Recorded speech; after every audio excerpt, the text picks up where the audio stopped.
ചാവക്കാട് നഗരസഭയുടെ വികസന സദസ്സ് സമാപിച്ചു. കൂട്ടുങ്ങൽ ചതുരത്തിൽ നടന്ന ചടങ്ങ് NK അക്ബർ MLA ഉദ്ഘാടനം ചെയ്തു.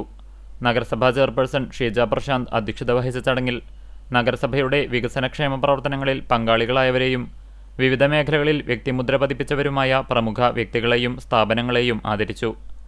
Chairmans chamber chairman M Krishnadas മുഖ്യാതിഥിയായി. സംസ്ഥാന സർക്കാരിന്റെ വികസന നേട്ടങ്ങളെക്കുറിച്ച് റിസോഴ്സ് പേഴ്സൺ TA പ്രേമരാജൻ അവതരണം നടത്തി.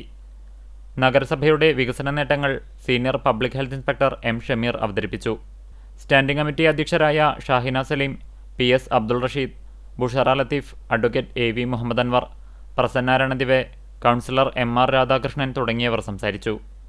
നഗരസഭ വൈസ് ചെയർമാൻ KK മുബാറക് സ്വാഗതവും അസിസ്റ്റന്റ് എഞ്ചിനീയർ CL ടോണി നന്ദിയും പറഞ്ഞു. ജനപ്രതിനിധികൾ, വിവിധ രാഷ്ട്രീയ പാർട്ടി അംഗങ്ങൾ, കുടുംബശ്രീ അംഗങ്ങൾ, ആശാവർക്കർമാർ, അങ്കണവാടി അധ്യാപകർ, നഗരസഭാ ജീവനക്കാർ തുടങ്ങിയവർ പങ്കെടുത്തു.